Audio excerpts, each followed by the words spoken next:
Stefano, psicoanalista, y tengo el placer de compartir con vos este espacio en Radio La Soberana, los martes, como todos los martes a las 3 de la tarde.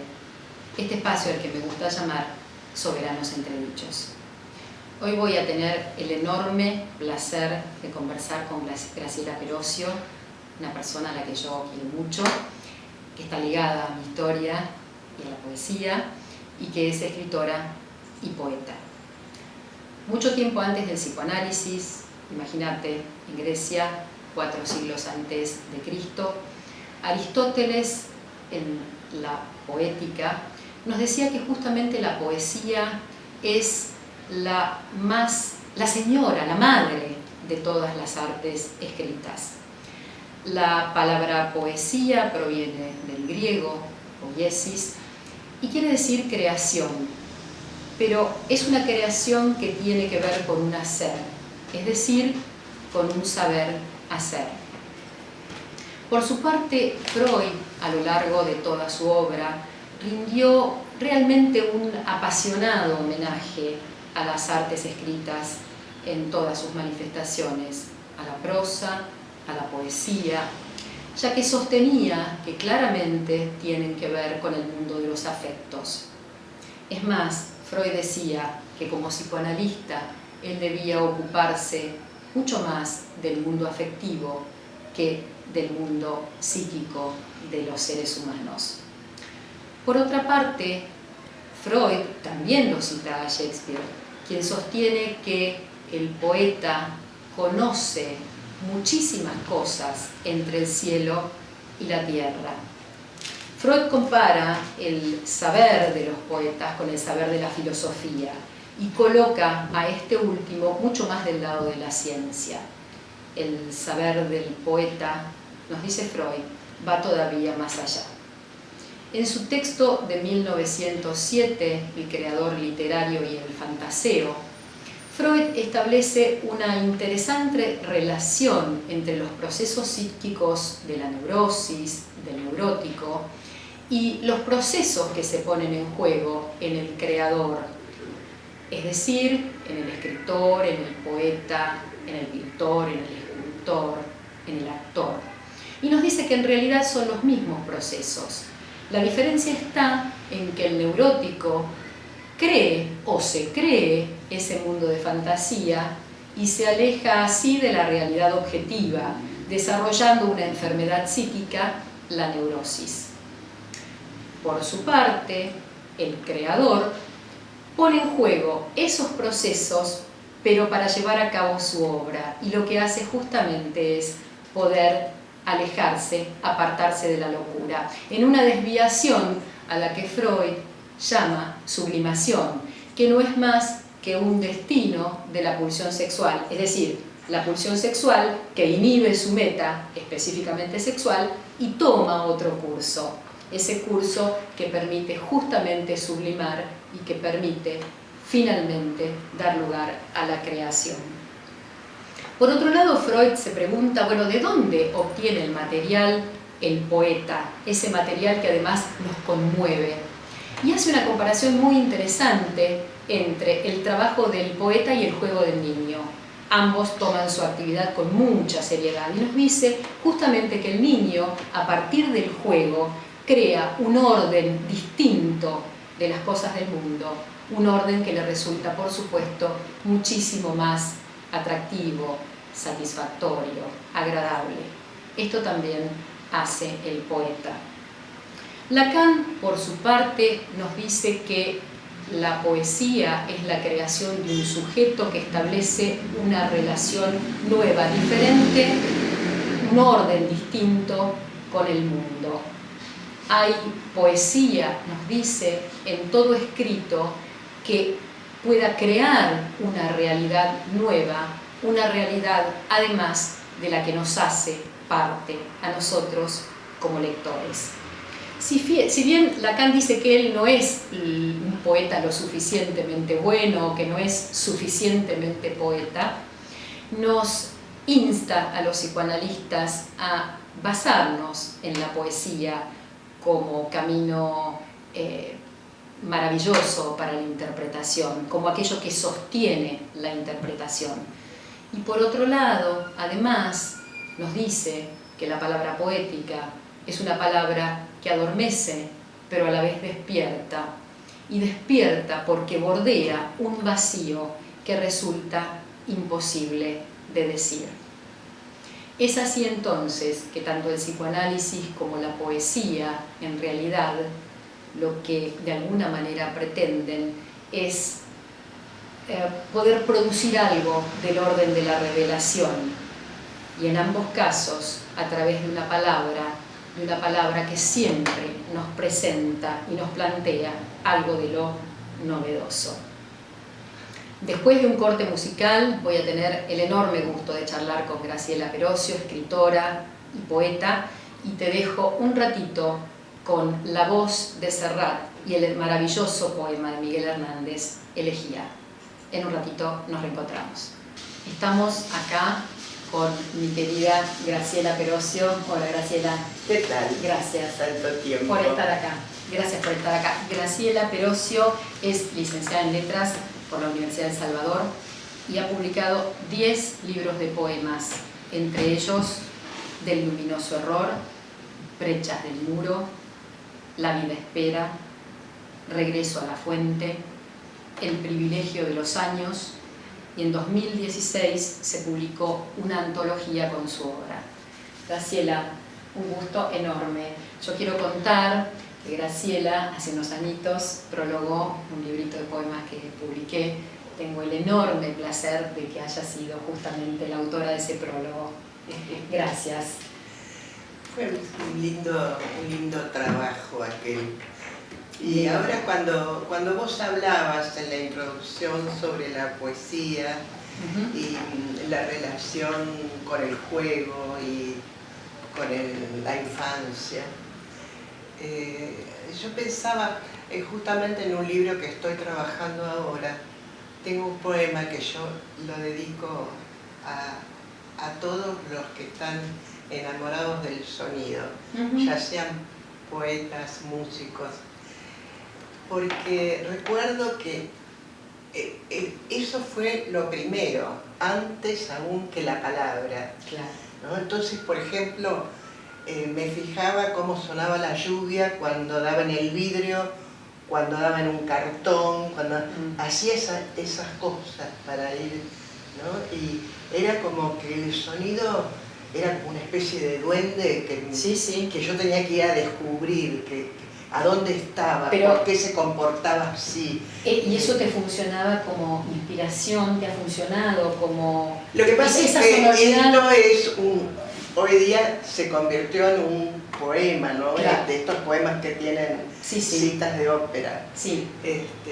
Vos sabés que qué interesante lo que decís, porque los psicoanalistas trabajamos con el sonido de las palabras, lo que nosotros llamamos significante, mucho más a veces, ¿no?, con ese juego de sonidos entre significantes, que con el sentido, con ese sentido más opaco, con ese sentido más cristalizado. Me vas a disculpar, ustedes no lo llamaron significante. Por supuesto. Fue Saussure. Totalmente. Esto lo toma Lacan, claro que sí. Una vez me pasó, Lacan lo toma una psicóloga me dice, bueno, pero usted usa muchas expresiones como estructura, discurso. Y digo, mire, soy licenciada en Letras. Saussure no es que escribió después que Freud y aprendió. Digo, además me parece que Freud tuvo algo que ver con Sófocles. Me parece que Sófocles lleva algunos siglos. Totalmente.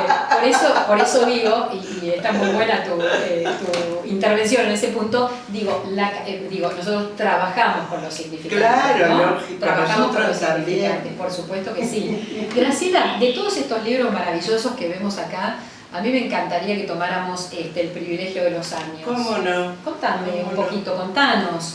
Bueno, el privilegio de los años, por empezar, tengo que aclarar de dónde viene ese nombre. Sí.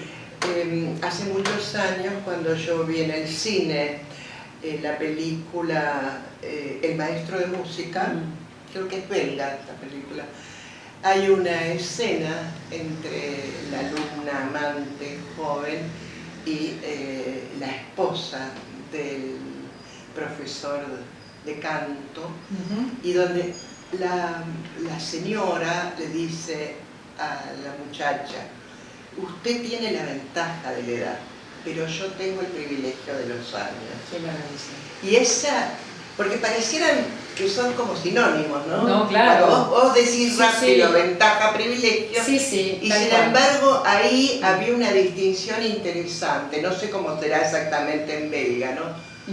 Pero yo me quedé con eso. En ese momento todavía yo podía decir que tenía la ventaja de la edad. Y ahora que que cuando privilegio. tenga el privilegio de los años voy a escribir un libro con ese título. Una maravilla. O sea, Sí, fue ahí sí. cuando de alguna manera te inspiraste para esto que se produjo mucho tiempo después. Este Claro, libro apareció en sí. 2016. Sí, ¿no? sí. Sí, las cosas a veces andan Sí, claro. En el inconsciente, ¿no? en el inconsciente y en el consciente, y los vas, ¿cómo te puedo decir?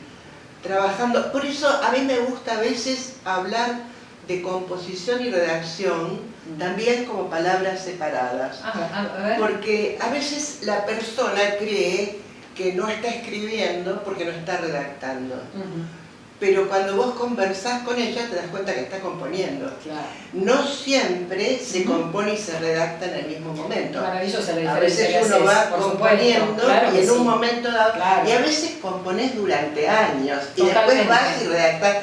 Eso no quiere decir que esa primera redacción salga del todo bien, Claro. Hay que retomarla.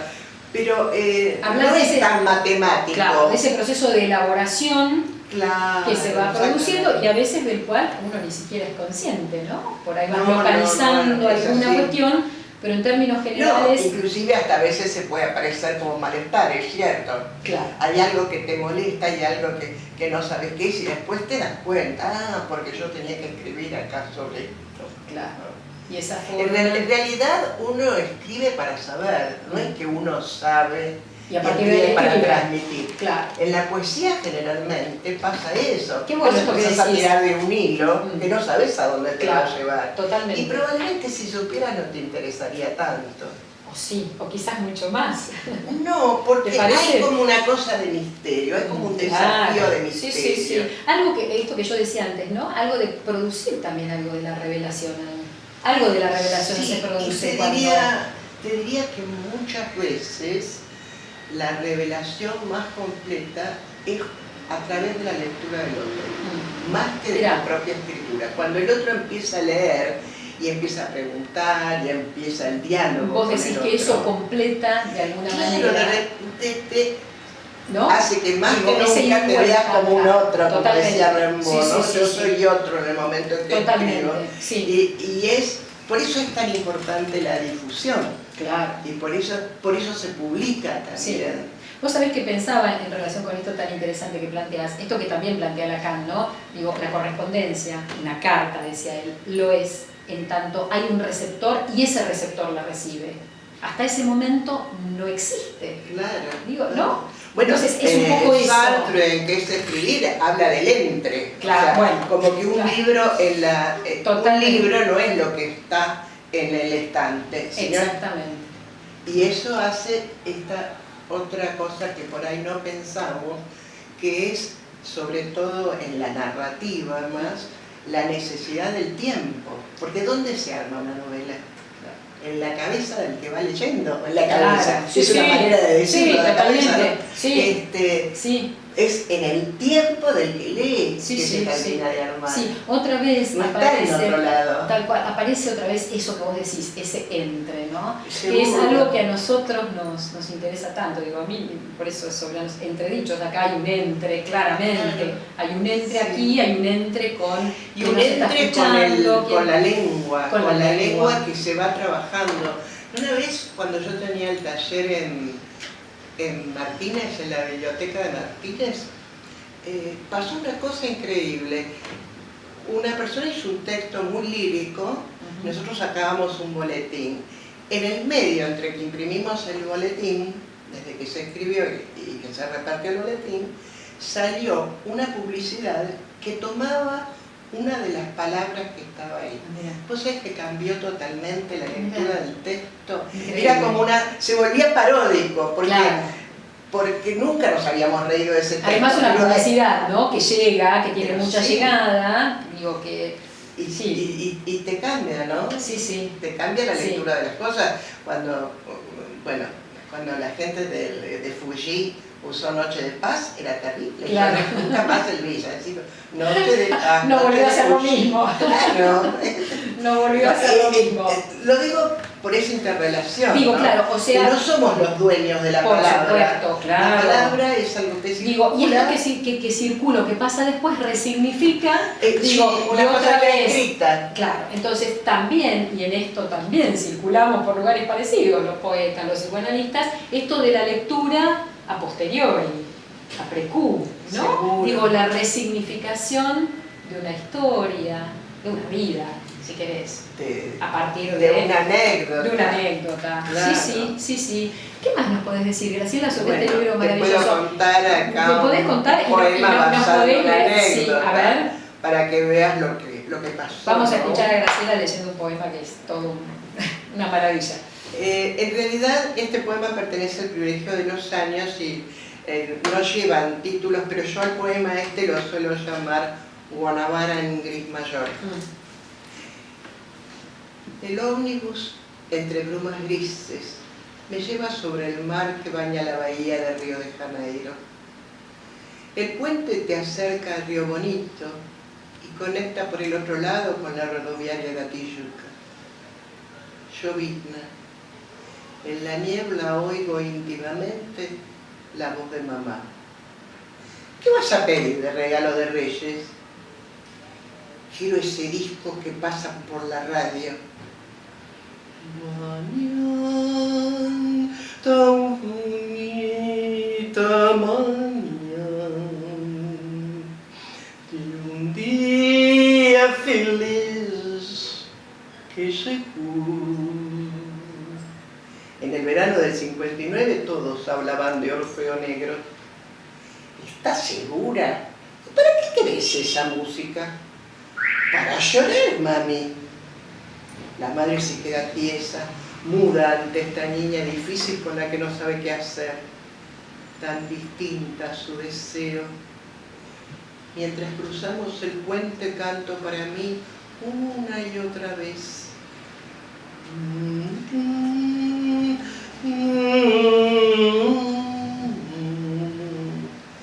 Con boca cerrada, labios prietos, el tema principal de la película.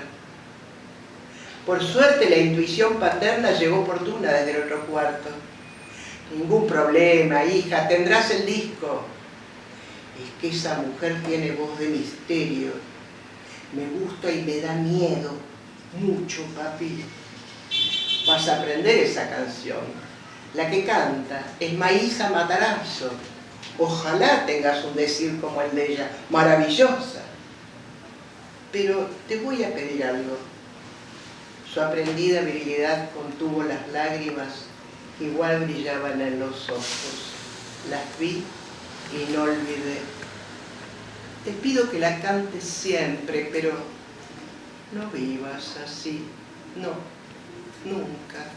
Te pido.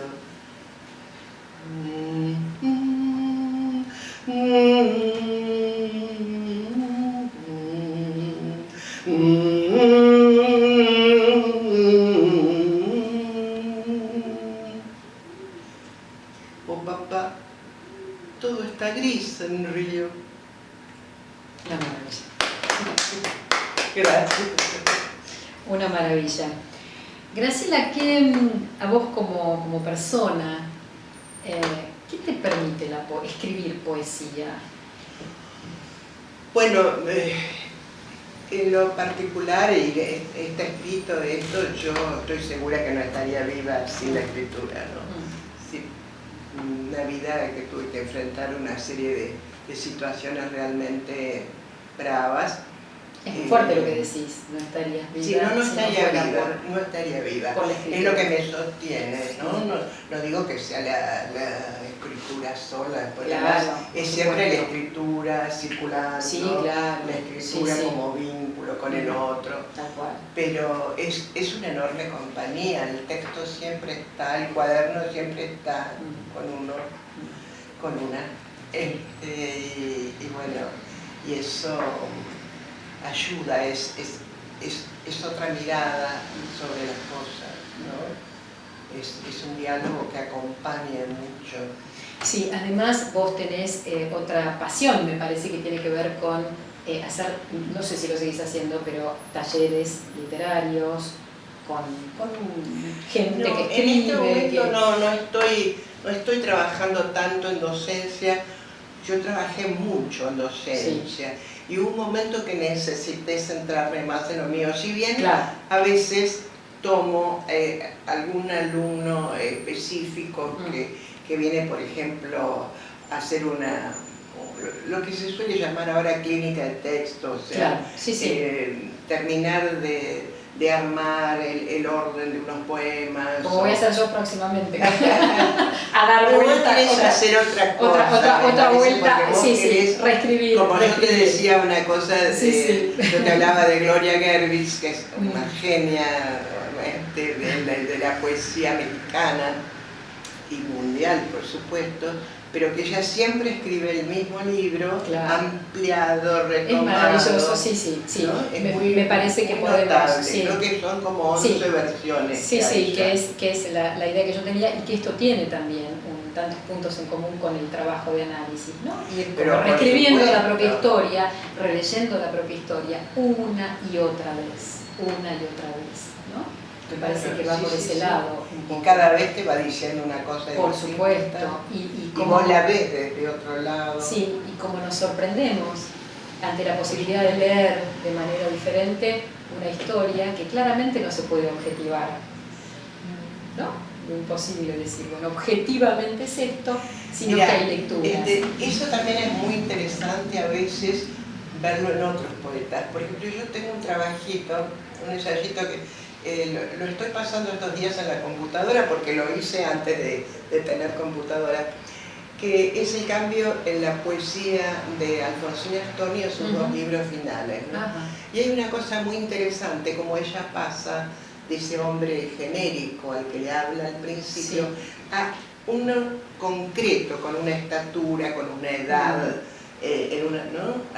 A este hombre que tiene que ver con su historia, claro, y cómo ella va modificando su deseo de ser mirada, la mujer que busca ser mirada, claro, por el hombre. Totalmente, que desea el deseo, ¿no? Y claro, en los últimos libros ella quiere ser mirada como escritora. ¡Qué maravilla! O sea, se concreta en... no es la mujer, es Alfonsina, mujer que escribe. Que escribe, qué maravilla. Entonces busca... Y como eso queda plasmado, qué bueno. Es muy interesante ver eso, cómo eso modifica su escritura, el cambio en su deseo. Sí, claro, y cómo en eso que se escribe, me parece, se va también a su vez anudando algo, ¿no? Se va anudando, me parece que el hecho de escribir es... La escritura tiene algo de tejido, de anudamiento, de bordado, sí, ¿no? Sí. De trama. De trama, exactamente, sí. ¿Algún otro poema? Por favor, porque es un placer escucharte. Yo creo que... ¿Algún otro poema que nos...? Bueno, este poema, como lo dice su título, tiene que ver también con ir entrando en la vejez, ¿no? Entonces hay algunos pensamientos que tienen que ver con cierta edad, ¿no?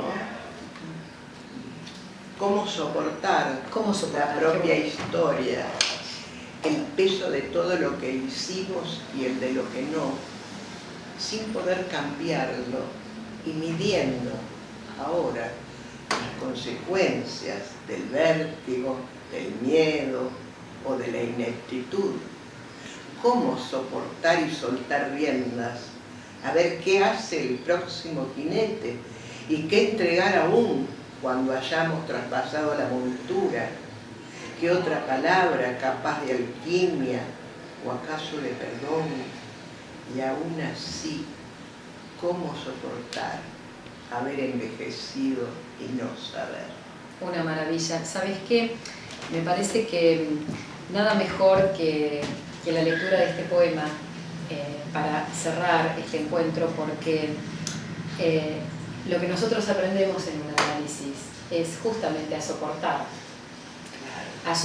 que no estamos completos, a soportar que siempre algo nos falta, a soportar perder en un lugar para poder ganar en otro, y a soportar básicamente que no todo es posible.